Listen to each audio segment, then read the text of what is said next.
So just before I share my screen, as a brief introduction, like Ella said, me and Neil have had a couple of meetings just to discuss. And I think we got to the stage where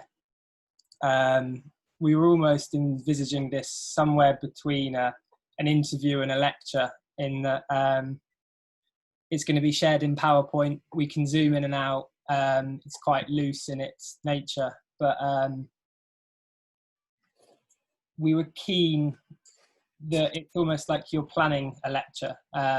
So Neil can talk quite freely, we can have a conversation, but we can zoom in and out of resources to kind of show what we are talking about. So if I just share my screen. Yeah, is that, can everyone see that? Yeah, great.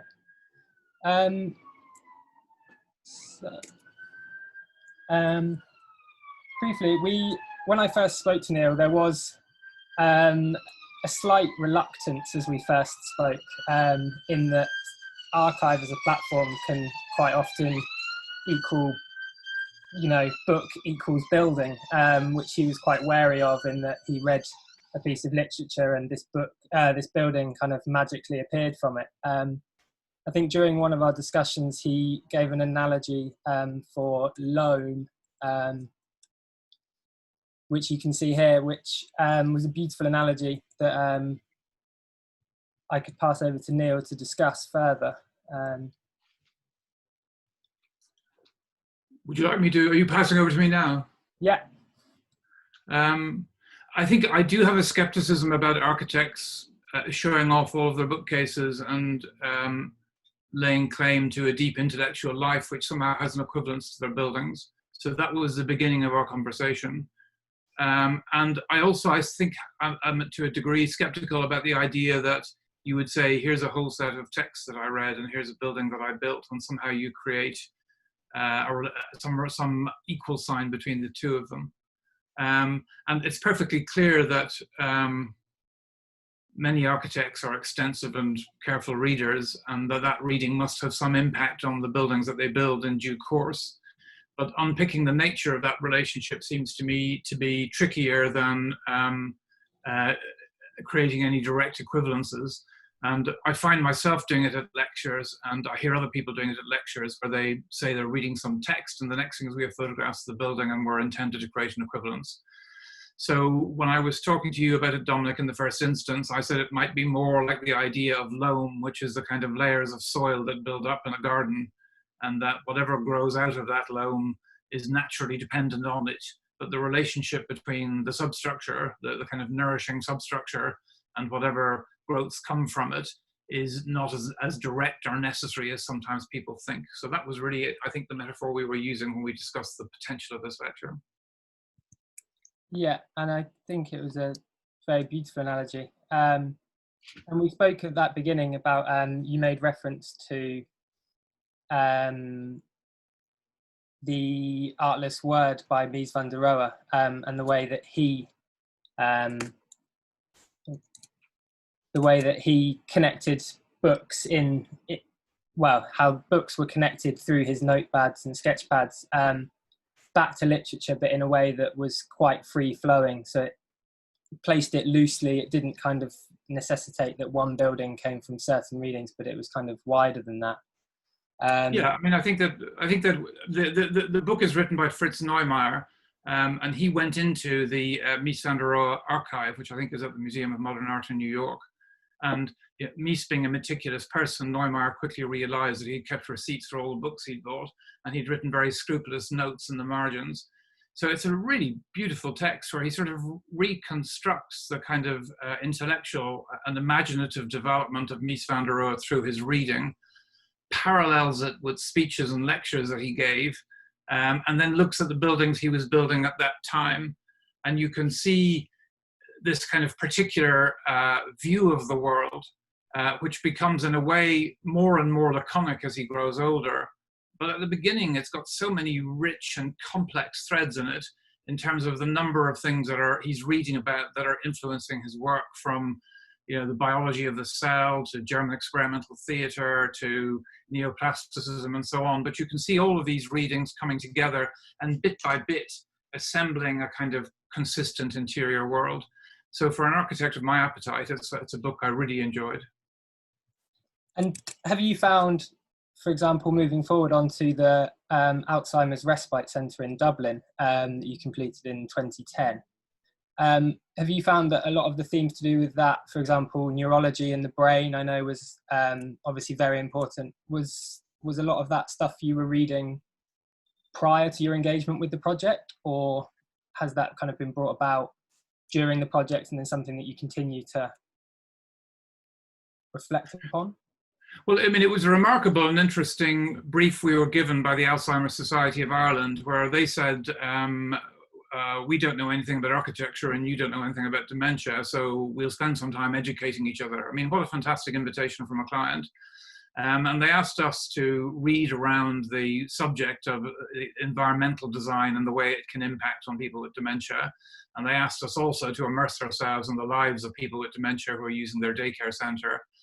And so it actually began, I mean, the building eventually took about a decade to design and to build, but it began for me a very long engagement with trying to understand the relationship between the kind of underlying human cognitive functions, the way that we experience space, and to stop taking for granted this space. Space is this word that architects have used going back to Kant as a kind of badge of their identity, but we often don't really stop and think about what we mean by it or what its implications are in terms of what we're doing.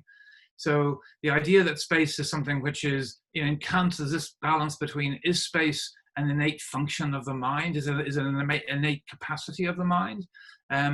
Or is it something that we learn through our development? And what's fascinating about it is that we live in a time now when there is extraordinary writing about the kind of underlying biological processes which are giving rise to consciousness and cognition. I'm lucky to teach at UCL, where they have a fantastic department which looks particularly at navigation and spatial thinking, and is finding the kind of neurological underpinning of our idea of space. So at the time that we were doing the Alzheimer Centre, I began doing it out of a kind of exploration of the project brief, but it developed into 20 years of extensive reading around the subject. This drawing here is one of my notes from my notebook, where I'm trying to get my head around the geography of the brain. It is so complex. And just trying to draw all the bits and remember their names and try and understand what's doing what in relation to everything else. So that's what we're looking at. And then your relationship, as you say, with space. You quite often drew these wandering plans, like so. So is this is you putting yourself in the mind of somebody with dementia, and considering their kind of daily path and how they might use the space? Was that kind of undertaken throughout the process of the project? Yeah, I mean, I think as a practicing architect, coming to a new subject, you're reading around the subject, you're meeting new clients and trying to understand the way in which they're thinking. And particularly for people with dementia, that's quite a difficult thing to do, because you're trying to experience the world through a condition that you can't really imagine. So I spent a lot of time trying to think what the predicament of somebody with dementia is, and how a building might serve to place people back in the world in some way. And if we think about dementia as something which undermines the basic functions of navigation and memory, and the way in which our idea of where we are in time and space seem to be fundamentally linked at the most basic levels of our consciousness, then if you have dementia and the bit of the brain that suffers most directly and most commonly from dementia is right down in the hippocampus, where time and space are processed and made into representations of the world. And so my sense is our idea of the world as being stable in both time and place is something that then begins to do as present tense, where you can't quite remember what's just happened, and therefore it's quite difficult to know or to plan what will happen next. And you're in this state of endless, often quite anxious wandering. So I began to draw drawings of people wandering around a building where they were always looking out into different gardens with different lights and different smells, and then to think about that. And I suppose it's part of my education that you're always looking for a correlative in architecture. And I quickly found a number of plans. I mean, one of them was Misa's brick country house, and those of you with sharp eyes can almost see the plan of Misa's brick country house laid into that wall garden. It's a curious and sort of paradoxical thing to do, to take a building which is all about extending out to the furthest horizon and to drop it into an 18th century wall garden. But it was an interesting and quite useful experiment. But I imagine that if you look at the plan on the bottom of that page from the Neumeier book, if the margin of the plan on the bottom drawing was the wall of the garden, what you immediately create is a building. If you walk around that building, you're constantly wandering through rooms, looking into different garden spaces with different kinds of light at different times of the day and so on. So in a way, it's part of my education to try and first of all understand some kind of experience, and then try and think of buildings you've visited that have some correlative to that experience. I picked out three. Mies country house I only visited in my imagination, but the two I actually visited were Barragan's house in Mexico City and Schindler's King's Road house. And it was then interesting to go back into the plans and see what they have in common. So it's going from reading to experience and then back to the plan again. One of the things that was enjoyable about that, there's a great book, a very ordinary book there called Dementia Reconsidered, which is just a very good practical book about what it is to have dementia. It was one of the first books written in the 90s by Tim Kitwood. It's a very ordinary language, but and it's really for social workers and for carers. But it really was a revolution in the way in which people thought about dementia and what they thought about sort of person-centered caring. And when I read it, I began to think about Paul Klee's drawings, and I'd always felt there was something about Paul Klee's drawings that's very particular through his whole life, where he seems to always be dealing with the predicament of the individual in space, from the moment of your birth through to your development, to aging and the decline of your ability to navigate and to understand your place in the world. It seems that there's a kind of drawn autobiography that Klee had done. So I began for quite a long period of time looking back into writings by and about Klee to see whether there was anything that he had said or written that might give me a way into the project. In truth, his drawings are the most eloquent exposition of it, but it did bring me into an area of thinking which relates to this idea of empathy in space. There's a group of German philosophers in the late 19th century who I think would have been part of Klee's world, who are thinking about the relationship between the human and space and how we understand how we are in space at all. And you can see Klee beginning to make a sequence of drawings that investigate that predicament. How is it that we navigate space? What is it to be in space? So there's a lovely collection, I think you have it in your slides there somewhere, by Harry Mulgrave, of essays about these philosophers from Metzinger's more recent. If you go back to the slide sorter, I'll point it to you. I think I might have taken it out. Oh, you've taken it out. Okay. Well, I mean, it's about these guys like Fischer and Schwarzau, who are thinking about the way in which we relate the space of our own bodies to the spaces that we experience in the world, and what the kind of what grip the mind has on the idea of volume and space at all, that allows it to measure the scale of our own body, which is a known thing, against the scale of other things which we move out into. So that was a kind of a fascination that led me forward to people like Thomas Metzinger, whose book you do have here. He's a contemporary philosopher who's amazing, who's looking at the idea of the individual and the individual mind, and how the mind creates what he calls fully transparent representations. So the idea that you're you talking to me on a Zoom call at the moment is what he would call a fully transparent representation. It's constructed within the mind as a coherent representation of the world. But the sense of it being a representation is something that we've lost. So we imagine that there's a relationship between an I who's in here and an out there, which has got lots of other people in it. And he's saying that that's a kind of a fiction or an hallucination. And he does these wonderful experiments to show why that's so. So he's a really interesting contemporary thinker who's developing that line in German thinking from Kant through to these philosophers like Schwarzau and Fischer and so on, right through into the 21st century, and dealing with new thoughts about neuroscience and so on. So it's a really interesting subject area for me. Yeah, and obviously it was something that did mean a lot to you personally, and kind of to your practice. I know you did briefly speak about losing myself at your previous Architecture Foundation lecture. But do you find that research is something that you continue now? Obviously, losing myself was 2016, but is it something that you still continue and take forward in your architectural practice? Well, I think one of the things about losing myself is that, in a sense, what became well known was an installation which we did at the Venice Biennale, which was interesting and great fun to do. But in a way, the bigger project and the longer project was the website that we set up, which was called Losing Myself. And it's something that we haven't done for the last couple of years, but we've just started a little research group in the office to get it going again. And that really is a series of podcasts and conversations with people about dementia. And so we're looking at dementia from all sorts of angles. You can see these two here. On the left-hand side, we have Sebastian Crutch, who's a neuropsychologist from UCL, who's an expert in certain kinds of dementia. And he's talking about, in great detail, about the underlying neurological processes. But on the right-hand side, another conversation is with this wonderfully articulate woman called Helen Rochford Brennan from Ireland, who has dementia and was able to talk to us in absolutely lucid detail about the experience of having dementia, and to describe in painstaking detail how she navigates through the city, through her house, and how she uses cues.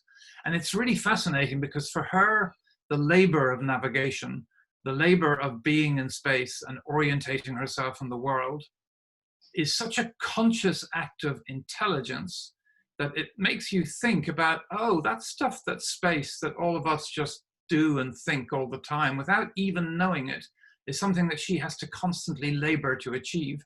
And it brings you to a level of consciousness that the thing that she is losing, that she's applying all of her intelligence to holding on to, is the thing that we have that we're not even aware of, but seems so central to the subject of architecture. So in a sense, that is a development from the reading. And we're talking to anthropologists, philosophers, neuroscientists, psychologists, care workers, not just about dementia, but expanding out into conversations about space and navigation more generally. Interesting. Yeah, I mean, it's amazing that that's kind of carried on and become such an intrinsic part. It's great that it does relate so closely. And like you say, you don't really consider yourself, you know, it's never a conscious act to consider yourself in space. I suppose actually the kind of state of where we're at in terms of working from home and everything being done over Zoom has probably maybe made that a bit more prevalent in how we act. And, you know, you kind of much more aware of your surroundings in kind of minute detail because you're kind of spending all day, every day in them, which is quite interesting. But something I found about this project, which I think is fascinating about an architectural life, is that, I mean, architecture is a synthetic task. You're always bringing together lots of different disciplines, and you generally know a bit about everything and not a lot about much. And so you have this skill, which is about integrating and cross-referencing different conversations and bringing people who have real expertise, whether they're joiners or engineers or whatever else they are, into conversations where their absolute expertise is brought into contact with lots of other bits of expertise through your mediation. So in a sense, you could describe that as being the working architect's life. But what I found fascinating about these conversations is that just by being kind of brave and a bit ignorant and going and speaking to these very high-functioning thinkers about their subject and asking all the dumb questions, we actually uncovered just how siloed some of their thinking is. So for example, when we spoke to the neuroscientists at UCL, they kept talking about the hippocampus as creating maps, and they have these rather beautiful experiments to show how these maps are made. But then when we went and spoke to Tim Ingold, the anthropologist, he was absolutely resistant to the idea that the brain makes any maps at all, and said that's absolutely impossible and fundamentally disagreed with it. So we had two people in two different disciplines who had developed quite a reputation independently to each other to describe the underlying ways in which we navigate, but who had never been brought into contact with each other's thinking before. And I think that is something that architects can do, because the slightly kind of promiscuous side of our reading and our thinking does have a virtue when it comes to developing a much broader experience and a broader model of the world, that you can then bring these disciplines together in new ways. Definitely, and I think it's fantastic that that's been made a resource that's online, because I think architecture itself can often be quite kind of inward looking. So I think it's a really fantastic resource that kind of everyone can use. And then I do have the short video, which is interesting. So it's been placed alongside you and members of your practice, is that? No, so the person in the foreground on the right is Yoria Manalapulu, who's my teaching partner, and we decided we would do this collaboration together. So it really was a completely joint project. And these are two of our ex-students, Simon and Michiko. We got about 15 of our ex-students, or 16 of them, all of whom have their own practices now, and brought them into this drawing studio to make these drawings, where we were trying to think about an individual with dementia in the care center and to make a plan that was witnessing their experience of the building. So if we think about an architectural plan as being inherently allocentric, you can see all of the building all at once. That's the exact opposite to what someone with dementia is experiencing, where they can only witness fragments of it, and then it's always falling away, and they can't either project or remember. So the building exists as a series of fragments in time. So we try to use the act of drawing to reconstruct that fragmentary experience. The four of us here are actually sitting around a meal having dinner, and we're chatting to each other and drawing ourselves having dinner as we do it. And the little video on the left-hand side will be some of us dancing together in the day room in the afternoon. And you'll get we filmed up through the underside of the table, so you'll get some sense of what the drawing process was like if you run the film. I mean, you don't have to run the whole film, it's rather long, but if you take a mid-cut, you'll see the different hands.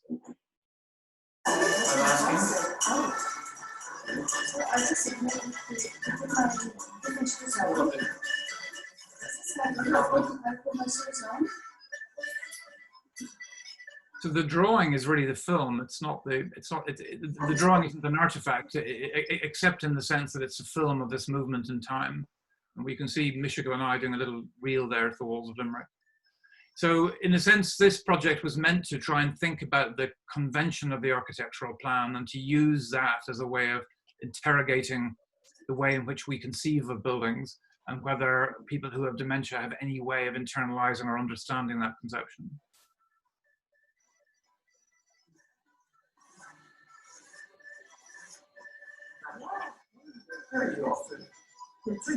Michiko's Japanese. We had to teach her how to do Irish dancing.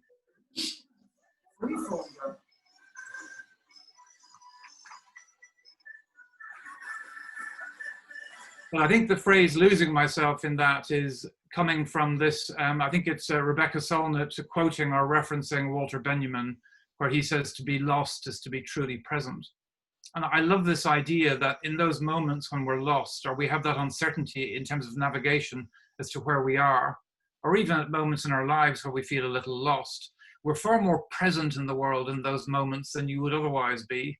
And so I was thinking about this idea of presence in relation to architecture, and how so much of the time we spend on a kind of automatic pilot, and it's only when we have questions or we're lost or the continuity of our world is disrupted that comes forward into an active sense of presence.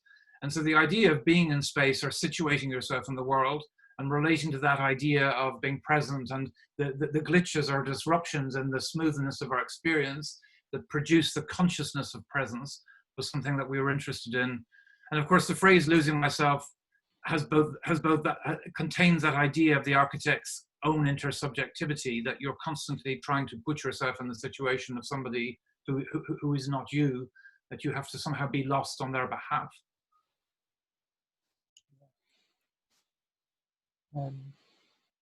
Interesting. So from there, see beside it, there are some stills from the finished installation in the Venice Biennale. So it ended up with this projection on the floor, which is constantly drawing itself and erasing itself. It goes through a cycle of 24 hours and 1 year as it cycles through. This is a nighttime shot with when everyone's asleep, looking down on top of it. And then this is just the details. The garden changes from autumn into winter and so on.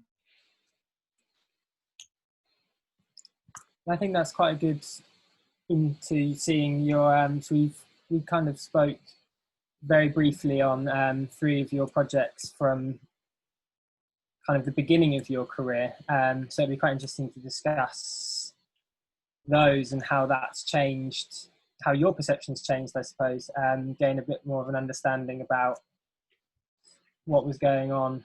I think these are early 90s, is that correct? Yes, they're early 90s. I was just saying I think, 28 at the time when I did these projects. So I had just opened my own practice. And yeah, it was an interesting time, actually. If you look at the slide 55, all of these projects were done for the same client who was a photographer, Gina Glover. She did these beautiful photographs about chromosomes for a hospital in London. So her photography is incredibly inventive and beautiful. So she's just using pairs of socks here and photographing them together and using it as a way. People are going into this particular part of the clinic to deal with fertility issues and so on. So she's a very wide range of photography. I do recommend you look at her website. She's called Gina Glover. Really interesting photographer and an amazing client. I mean, someone who was just very, very open to an architect and what they might do, and was a creative person who had no sense that that what you were doing was taking anything away from her. She just sort of was able to participate in your creative processes in a really ingenious and interesting way. So at that time, it opened up real opportunities for a very young practitioner who was just really sort of struggling to their feet. So she was a very good person to work with. And I think the 3 projects were a tiny patio we did in her house in South London, and a little building by a pond, and then a kind of an ideas project we did from that. So I don't know which order you'd like to talk about them. Maybe the patio is the first one that's worth talking about. Yeah. It was quite interesting. If you go to the Fontana Mix drawing, I had just discovered this, these drawings by John Cage, where he was making open scores, which were much more about specifying certain kinds of points, but then opening up the project, the piece to a huge amount of improvisation.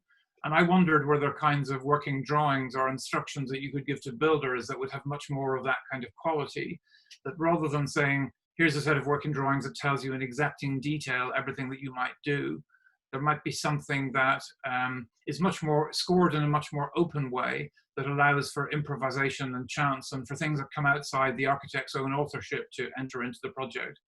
So while I designed a very simple window for her looking onto the patio, I got a group of my students to come together and to make it. And you can see some of the bits of the score here that's the window itself, just to give you the context of it. So I was laboring at home with my pencil, doing hundreds of working drawings of this window.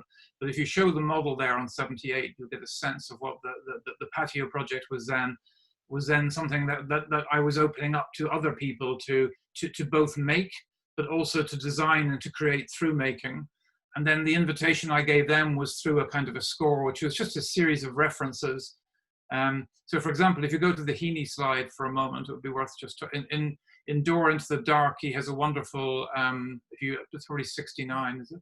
He has a wonderful poem called Bogland, where he talks about the bogland as being like a kind of a national unconscious, that things that get dropped into the bog get stored and held, and then they're found hundreds of years later intact. And so he sees them as both being about concealing, but also passing them into the future and them re-emerging again later on. And so the idea of the ground as being a kind of unconscious that is creative and fertile, we can go back to that idea of loam again, if you like. We then thought, well, then this patio is like a facade for the ground, and that maybe it both conceals what's beneath and also represents it. And if you think about it in that way, then that surface becomes a surface of representation. So that was one of the cues that we gave in the score. There was another one which is from the Tarkovsky movie. Every architecture tutor in the world has shown this to their students, but the one from The Stoker, where he's lying on the surface of the water, and it's an entirely reflective surface. But then the camera pans up, and you look down into the water, and you see this extraordinary detritus of icons and coins and syringes and guns lying at the bottom of the water. So it's this relationship between surface and depth that we just alluded to in these images. So we gave a number of these images to the builders and asked them to make the paving on the basis of that. So there were two modes of operation. The window was highly specified, and the paving was merely sort of suggested or certain points to attend to through the design of it. And were you happy with how it came out, where it went? Yeah, well, very happy indeed, because it was a complete collaboration. So it was this idea of abandoning your own sense of authorship and opening the project up to both chance, but to kind of open-ended processes. And also the idea that that the role of the architect really is more about bringing people into conversations and trusting them to find their own way and finding ways of articulating different strands in those conversations, rather than this kind of insistent notion of the architect as author, which I found at the time, just setting up my own practice, I found it interesting and instructive. It'd be nice to show a photograph of the guys making it if you have one of them there. Did you keep those? Do you have them casting the slab? No, maybe I thought you did. They made these lovely models. If you look at slide 60, if you scroll down a bit, if you look at slide 70, you can see these lovely models that they made. And it's a kind of a pre-digital age. You can see it's a timber model with concrete, with text cast onto it, with all sorts of stuff. It was this idea of a kind of a layered ground that they were making the model of when they were designing it. So it was really enjoyable to work with them while they made that model. And the way these processes, which of course Gina loved because she was a photographer and it allowed her to enter into it as well, they kind of opened up the design process in quite interesting ways. Yeah, it seems like a kind of perfect material really for development through model. And then there's a lot of projection that you seem to go for, which I think you also took forward into the shack through projection. Yeah. I mean, it's interesting to think about this time because, I mean, in a way, I had just lost my job in 1990 and it was very lean times. And I opened my own practice, not as some great sort of planned event, but really because I had nothing else to do. And the sense of being in lean times and those potentially being productive is just something I wanted to pause on, given the time that we're in at the moment, and to say that it can be something that's productive. And I was fortunate in the people that I met, but to some extent, we were sort of making up these projects as we went along. One of the things I'd like to point to, if you just scroll back up into the lower 60s, Gina had a little house up in Northamptonshire, and she asked us to design a patio up in that house. And when we went up, we discovered, if you show slide, have you got the slides with the American bombers on them? This one? Yeah. We discovered that this house she had was on an old American airbase that had been used to drop the resistance into France and Norway and the Netherlands in the Second World War. On the left-hand side, you can see two French resistance fighters just about to be dropped into occupied France. The sad thing about that photograph is that they were both killed when they landed. The airbase, you can see that's a photograph of the airbase in the Second World War. We know it was just after the war because they had the American insignia on it, and the bombers that flew from there had no markings at all because they were on secret operations. So we just thought this was fantastic and started to read around the history of the base and to discover more about that. And then we were able to encourage Gina to spend the money she would spend on the patio, designing a little kind of photographic apparatus in one of the old bomb ponds from the airbase. So if you maybe just move back to the slide sort of for a minute, you get a sense from that of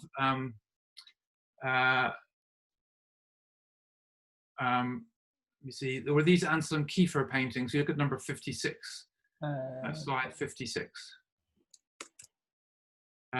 which I thought were wonderful. They were sort of, for me, highly suggestive of the sort of scorched earth of Germany after the war, but these heavy leaden wings that could be angels or could be crashed aircraft over this kind of burnt stubble fields seemed to me so like that strange site in Northamptonshire that we began to think about this kind of strange lead-like, wing-like form that might be hovering over the stubble of the kind of arable land in Northamptonshire and might hark back to the kind of lost memory of its history as an airbase. It's one of those amazing sites that was an airbase for secret operations in the Second World War, then a nuclear missile base, And then it was for a place for keeping cars that were not being sold. And then it was European Union set aside. So it was one of these things that was just a bit of nowhere that had been all sorts of strange things in its past. And it was really interesting to try and think about bringing up some of these histories. Maybe if you go back to the sorter, we can look at the model. Do you have the photograph, the wooden photograph of the model? So maybe 62 is a good one to look at. Yeah. So we made this kind of, I mean, these were the pre-digital era where these photographs are made from physical collage and then projecting slides onto the physical collage and just trying to make this representation of a building that would be by the water for her to take photographs, but also would be like a kind of a lead wing-like camouflaged form in the arable fields. So it was trying to get a feel for the form of the thing. And in a sense to sell to her the idea that we might make something like this at all, because after all, we were just meant to be designing a patio. And if you go back, we were very lucky. If you go to slide 59, there's a much younger version of me in the red shirt. And Simon, who was a builder who I met in my early practice, he had been a ballet dancer at the Royal Ballet, and he felt that it was too self-regarding and that building was a more appropriate activity and more being in the world. And so he gave up dancing and became a builder. And he built a lot of my early buildings. And he was completely vocational in his work. He's there describing the whole architectural concept of the two concrete foundation layers, because he felt that everybody needed to know what the building was about. And we just built a model of the building, and then we put it on the site, and he built the building from the model. So there were no working drawings done at all. And Gina had this very strange hut that was given to her by her father, which you can just see on the right-hand side, that was on the far side of the pond. And I love in Finnegan's Wake that you have these two characters, the brother Shem and Sean. And Shem is strange and part of the earth and complicated and dirty and creative and fertile. And Sean is proper and ordered and cold and austere. And so these like two kind of archetypes who are on each side of the water. So we called our one Shem and that one Sean, and that became part of the project. I think you'll see that in the plan if you look at it. That one? Is there a site? Have you got the site plan? No, you haven't. No. No. No, that's the view of the. Yeah, so that's the view of the finished building there. Yeah, and it differs quite considerably to the kind of architecture that you've produced in more recent years. I know in your kind of Drawing Matters publication, you spoke about how you don't really return to your sketchbooks, and that process was kind of the first time that you'd looked at those sketchbooks in 25 years or so. Is that kind of similar for references and books? You know, are you still looking at references from this era of architecture? Do you return to them? Yeah, I mean, I do. I mean, there is this kind of requirement of the modern age to be consistent, and I don't really understand it. I don't know why you would be consistent through your life. It doesn't seem to me to be. It doesn't seem to me to be a particularly interesting state. It could be that I'm not consistent over time, and that I used to do things like that, and now I do something else. But it might be that I do something like that next year if I got the opportunity. I think that. I find it quite interesting. I've been reading a lot about Frank Lloyd Wright recently, and the sheer sort of protein nature of his output and the number of different kinds of things that he did. And someone who was writing about him, can I read something here? I just read it today, and I thought it was great. It's Ralph Waldo Emerson, and he talks about a foolish consistency is the hobgoblin of little minds, adored by little statesmen and philosophers and divines. But consistency, a great soul, has simply nothing to do. And I mean that about Wright. That his inconsistency was probably the most fertile and influential thing in the 20th century, and because of it, he's interacting with. I mean, Corbusier is copying him, and then he's copying Corbusier. Mies is copying him, then he's copying Mies.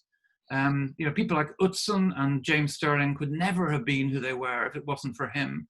So the sheer breadth of his reach, which is kind of a function of his protein inconsistent mind, seems to me to be a great kind of example in a way.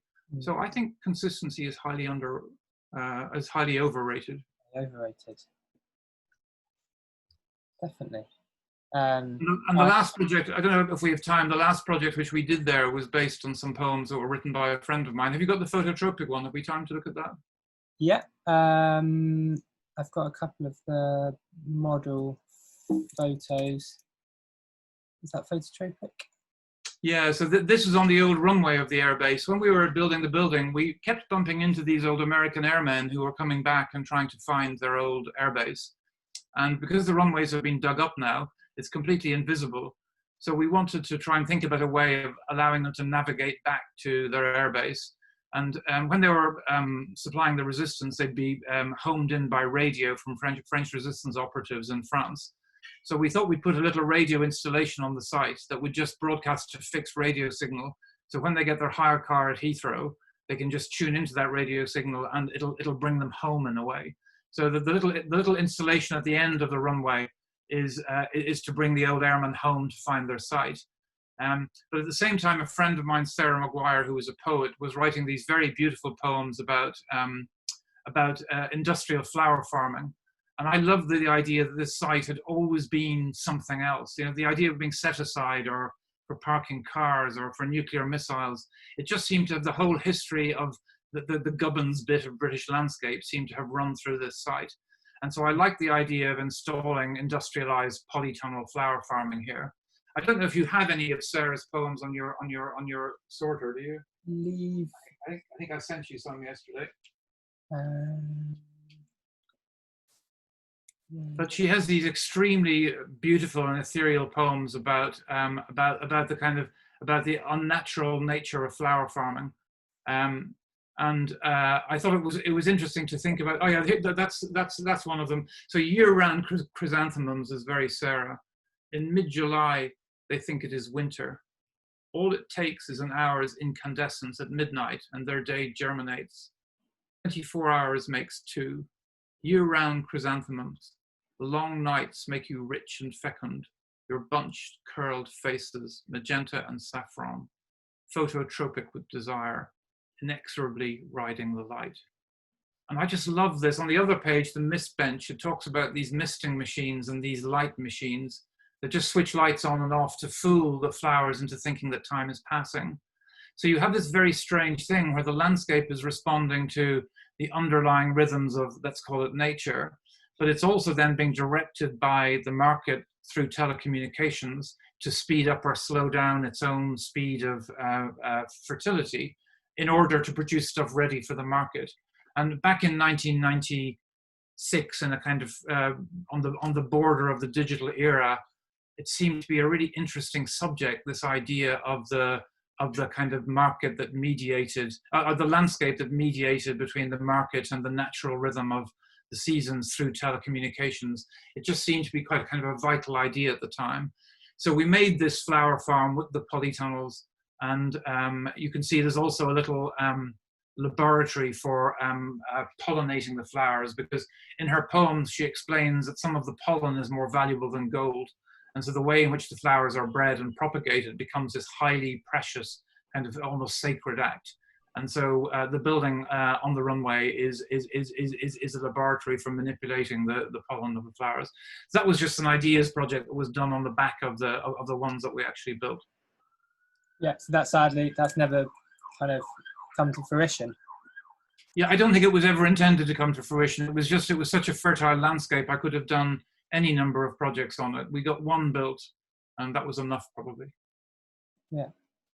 Do you have any photographs of it recently? I think Gina took some recent photographs. It's more than 20 years old now. It's kind of mouldering away. No? They'd be up towards the top, I think. No, maybe not. You don't? No. Okay.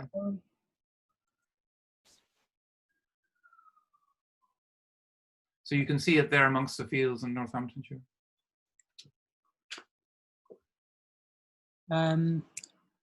And then finally, I suppose, would you like to talk about the chapel within 10 minutes, or would you rather field some questions from the audience? Whichever you'd prefer. I mean, it's really up to you. I can talk a little bit about it to say that there are, a couple of key things. We talked about poetry a little bit. Yeah. So I'll just say something about my kind of a lot of reading in my career that I studied under Robin Walker, who had been in Chicago with Hilberseimer and Mies, and I worked with Scott Toll and Walker, who were the kind of Irish Miesian practice par excellence, with these extraordinary purist Miesian buildings. And there was a sense in that office that Mies was everything, and that if you couldn't do Mies, then there was nothing. And the sort of absolutism of the Miesian program was quite a thing to have internalized by the age of 22. And a lot of my life has been spent trying to read my way out of that. And in part, what I've done is to do it by exploring the kind of hinterland of Mies's own thinking, which is why the Neumeier book is so interesting. But really, what I'm looking at is partly how Mies comes out of the example of Schinkel, but particularly how he comes out of the example of Semper and Botticher in the 19th century, and the kind of German theoretical writing that comes out of German idealism. And so a lot of my reading and trying to understand Mies has come from that. And that leads you on to this really interesting figure called Guardini, who links Mies and Rudolf Schwarz together. And it's a fantastic thing that you have this Jesuit priest who's driven by an idea of negative theology, which is that you encounter God in emptiness. And he then produces from his thinking two architects whose work is so different in a way.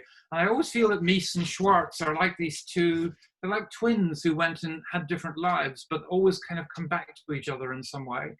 And I think that the Church Incarnate is one of the great architectural texts of the 20th century.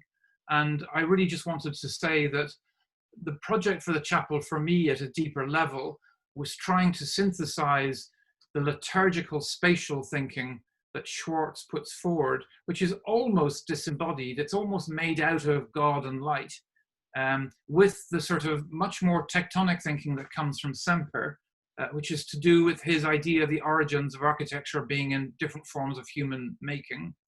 And so the kind of physical embodied made thinking, which is so constructed around human culture as being the materialization of ideas through manufacture, and which comes from Semper. And then this completely other thing where Schwarz seems to produce these worlds that are almost empty but are also buildings, that he spatializes the idea of the liturgy. And so the real effort for me in reading around the chapel was to try and bring these two aspects of German culture, which are both peripheral to Mies, into a new kind of synthesis. And I don't think I've done it, but trying to solve that problem was a real task for me at the time.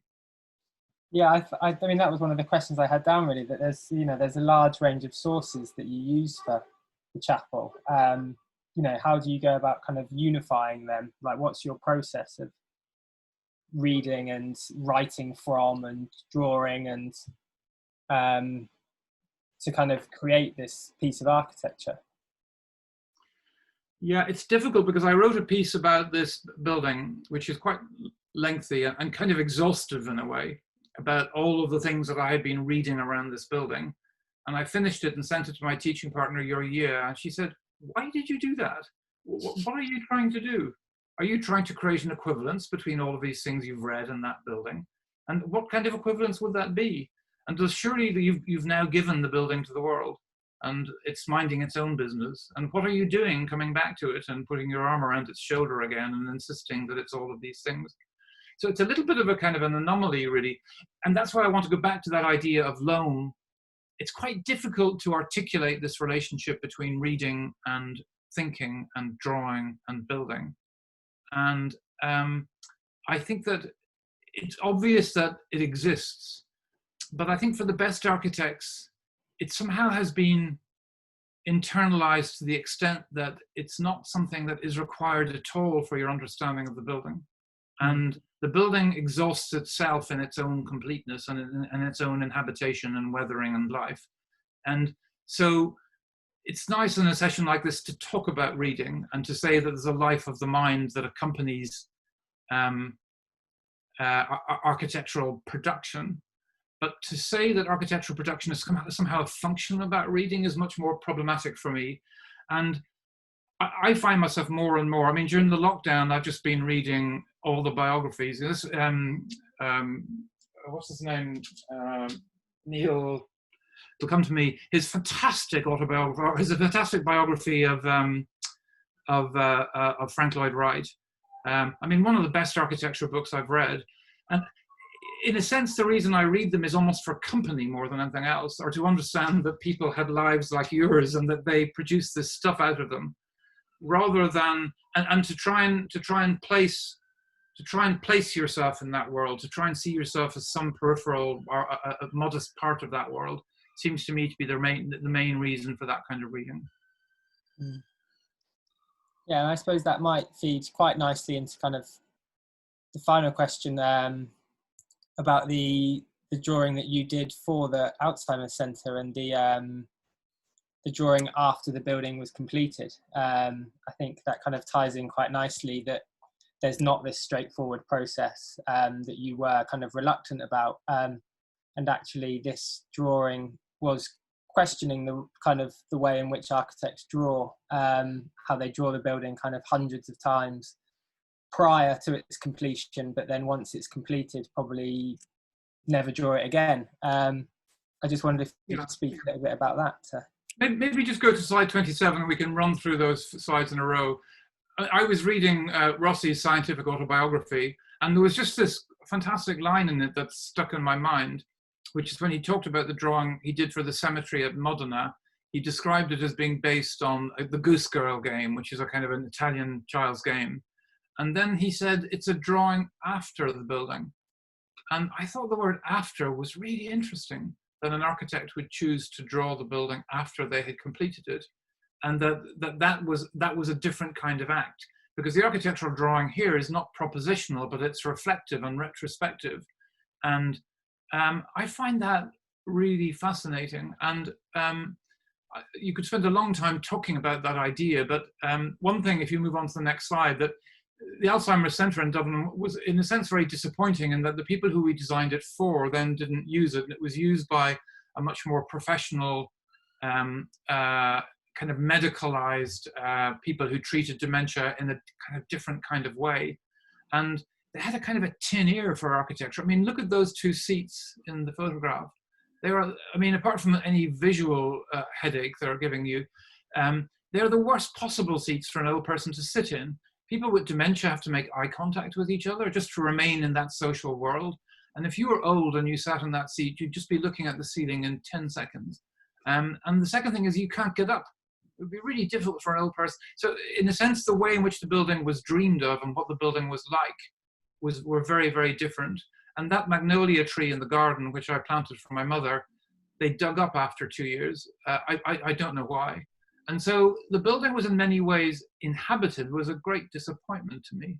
And it made me think, is that because I didn't design it well, or was it not managed well, or was it a piece of bad luck? But I wanted to make a drawing after the building. And I had been to that exhibition in the British Museum called Garden and Cosmos. Amazing drawings from the Mughal courts, which always look at the world. They look at the ground, and then people are always against the ground. So there's no horizon. The horizon is very diminished in these drawings. And I love that kind of tilting up of the plane of the drawing towards the ground. And so we wanted to make a drawing that was a kind of a dream of the building that we wanted to have, which we did after the project, which is the next drawing you'll see here, which was very much in the idea that this wall garden is a kind of a dream garden where the world is kind of constantly renews itself. And the building, it's about walking around the edge of the building, looking into these different gardens. So this drawing, we only ever printed it once, and it's printed about the size of an iPhone. It's very, very tiny, like a little miniature. I think on screen it's bigger than the actual drawing. But the intention is to create this sense of what the building could have been, to try and restate it again in a kind of a dogged and determined way. And maybe all the work for Losing Myself and all the work we've done on dementia since then, and all the reading has been a way of addressing that sort of sense of loss and disappointment that came from the way in which the building was inhabited. Yeah. Well, I think in that case, it's, yeah, at least born a fantastic resource out of it. Perhaps you're not so proud of the outcome of the building, but it's definitely led towards something great that everyone can use, which is interesting. So yeah, I And mean, you that's see the good. magnolia tree there on the very right-hand side in the middle of it. You'll see the magnolia tree has been replanted and is now blooming. Is there time for a question, a couple of questions, if anyone would like to? Dominic, can you see Elliot's question in the chat? Sorry. How do I go to it? If I stop sharing, and then I can. Yeah. So this is from Elliot Nash. Your buildings clearly learn a lot from literature. Do you think that literature ever learns from architecture?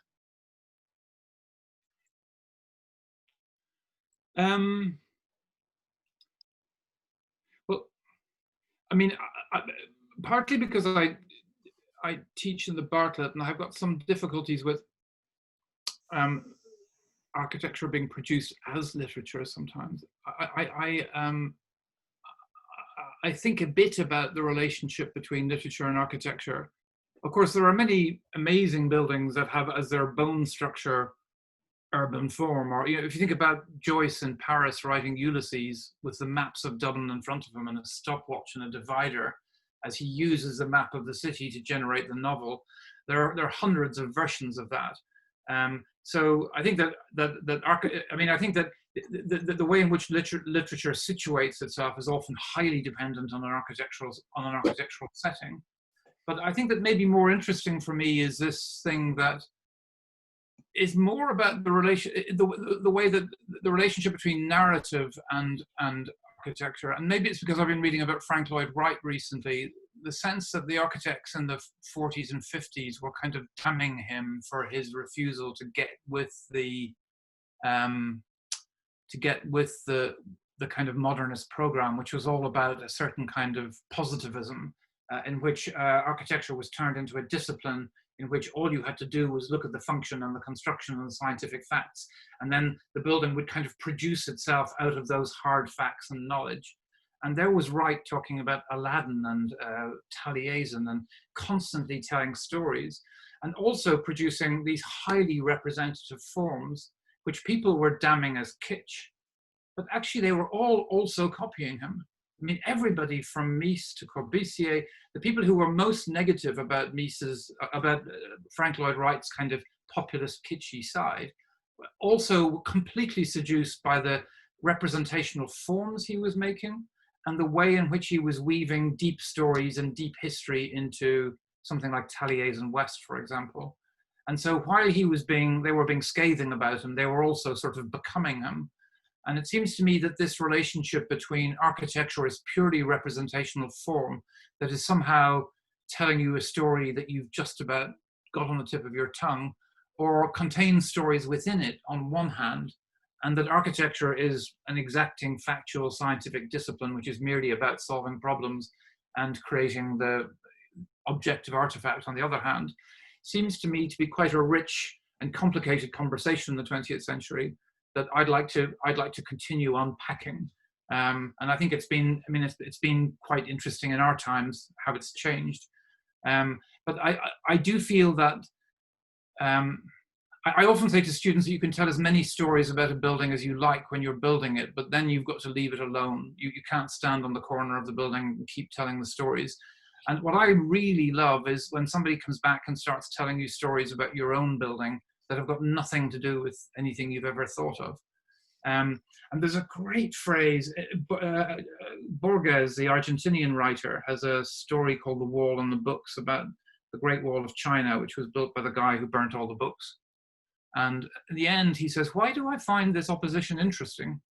And then he says, and then he goes off into a funny kind of digression, and he says some things, and he says, he was talking about what beauty is, and he says that certain sunsets, certain faces, certain buildings, certain places are about to tell you something, or have just told you something you should not have missed. And he says, perhaps this imminence of revelation is the aesthetic fact. So he's saying that beauty is this sense that something is just about to tell you a story, but it doesn't, and so you fill it with your own story. And it's something about that. That narrative isn't explicit, but that it's possible to think about buildings that open up narratives in other people, that they have a kind of a stored charge that allows other people to read stories into them. To me, that's a really interesting balance between the two oppositions I saw. Can I ask just one question, a very short one? Clearly, Neil, a lot of your reading is directed by, well, feels instrumental, that it's directed towards, it's research towards your practice at some level. Is there another aspect of your reading that has no association whatsoever with what you do professionally? I mean, the slightly problematic word for me in that is research, because research has become such a coinage in modern architectural academic culture. And I dislike, as a practitioner, having to re-describe my work as research, because I think that people who do PhDs on really hard stuff, you know, architectural history or aspects of architectural science, where they spend many years discovering something, are researchers. And I'm slightly skeptical about the conflation of this kind of industry of architectural PhDs and so on. I am slightly skeptical about it. And I think that I like to call myself an architect, and that everything that I read and do is grist to the mill of my life and therefore my architecture. And of course I have to do research, because you have to find out facts to build buildings, and you're trying to broaden your world. So that's just a little kind of a little question mark over not the word research as such, but the way in which it's become a kind of currency in particularly architectural academic culture, and research by design and all of these things. I just have questions about.